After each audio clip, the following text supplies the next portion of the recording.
গৌড়বঙ্গ বিশ্ববিদ্যালয়ের অন্তর্গত যারা বিভিন্ন কলেজের সেকেন্ড সেমিস্টারে পড়ছো তাদের সকলের বেঙ্গলি এমআইএল 2 সাবজেক্টটি কম্পালসারি হিসেবে রয়েছে।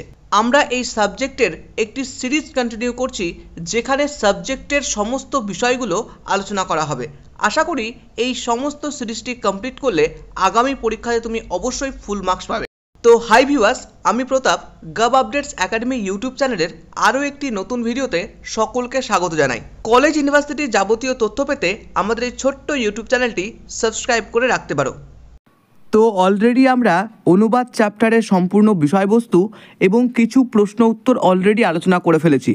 আমরা তারপর থেকে আজকে কিছু এমসিকিউ প্রশ্নপত্র আলোচনা করব। তো চলো শুরু করি। নাম্বার 11, যে অনুবাদ করার জন্য মূল রচনার প্রতিটি শব্দ প্রতিটি বাক্যের হুবহু অনুকরণ করা হয় না তাকে কি বলে বা সেটি কি? ভাবানুবাদ, ভাষানুবাদ, আক্ষরিক অনুবাদ না তত্ত্ববাদ? অপশন ক অর্থাৎ ভাবানুবাদ এখানে সঠিক আনসার।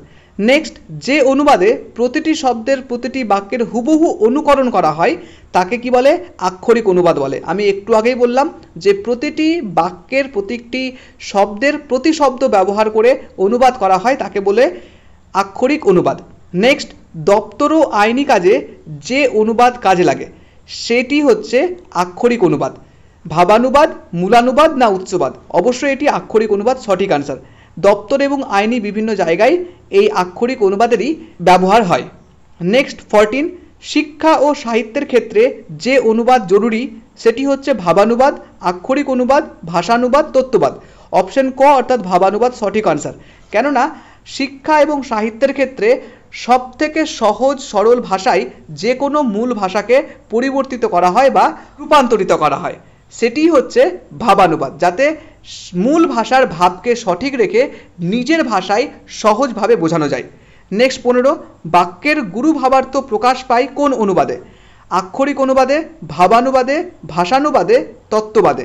তো ভাবানুবাদ হবে সঠিক আনসার।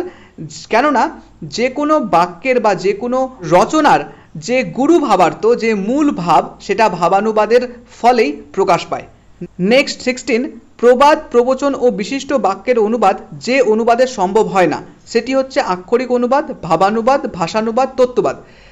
আক্ষরিক অনুবাদ সঠিক আনসার। কেননা প্রবাদ প্রবচনের যে নির্দিষ্ট মিনিং রয়েছে সেটা আক্ষরিক অনুবাদে প্রকাশ করা সম্ভব নয়, সেটা বিশাল আকারে গুরু ভাবার্থ থাকে, তাই জন্য ভাবানুবাদেই প্রকাশ করা সম্ভব। নেক্সট 17, মূল অর্থ বিশ্বস্তভাবে বজায় রাখা, ভাষা শিক্ষার সহায়তা করা এবং উৎস পাঠের সূক্ষ্ম বিষয়গুলি স্পষ্ট বুঝতে সাহায্য করে সেটি হচ্ছে ভাবানুবাদ, আক্ষরিক অনুবাদ, ভাষানুবাদ, তত্ত্ববাদ? তো আক্ষরিক অনুবাদ সঠিক আনসার। কেননা মূল অর্থ সমস্তটা সঠিকভাবে বজায় থাকে, অর্থাৎ প্রতি শব্দ ইউজ হয় এই আক্ষরিক অনুবাদে। আশা করি আজকের ভিডিওটি যদি মন দিয়ে দেখো, যারা প্রথম দেখছো তারাও কিন্তু এই সমস্ত বিষয়ে ধারণা ক্লিয়ার হয়ে যাবে। নেক্সট 18, কৃত্তিভাষী রামায়ণ যে জাতীয় অনুবাদের উদাহরণ হলো ভাষানুবাদ, ভাষাগত অনুবাদ, আক্ষরিক অনুবাদ, ভাবানুবাদ না উৎসবাদ? তো অপশন গ অর্থাৎ ভাবানুবাদ সঠিক আনসার। নেক্সট, বাইবেলের অনুবাদ হলো যে জাতীয় অনুবাদের উদাহরণ ভাষাগত অনুবাদ, আক্ষরিক অনুবাদ, ভাবানুবাদ, উৎসবাদ? আক্ষরিক অনুবাদ সঠিক আনসার। নেক্সট 20, এক বিষয়কে বহু ভাষায় অনুবাদ করা কি যায়? না, হ্যাঁ, আংশিক করা যায়, অধিকাংশ ক্ষেত্রেই করা যায়?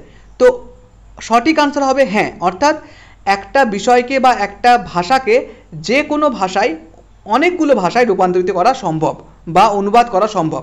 নেক্সট 21, অর্থাৎ আজকের লাস্ট কোয়েশ্চেন, ইংরেজি এবং অন্যান্য ভাষায় বাক্যের গঠন ভিন্ন হতে পারে, এটি অনুবাদের কি বিষয়ক সমস্যার সৃষ্টি করতে পারে? প্রধান কাঠামোগত, যৌগিক পার্থক্য, সাংস্কৃতিক পার্থক্য, মৌলিক পার্থক্য? অপশন ক অর্থাৎ প্রধান কাঠামোগত সঠিক আনসার। তো আজকের এই 21 কোশ্চেনটা আশা করি সকলে বুঝতে পেরেছো। যারা প্রথম দেখছো তারা তো বুঝতে পারবেই, এছাড়াও যারা পুরনো দেখছো, লাস্ট দুটো ভিডিও অলরেডি দেখে ফেলেছো, তারা তো 100% বুঝতে পারবে।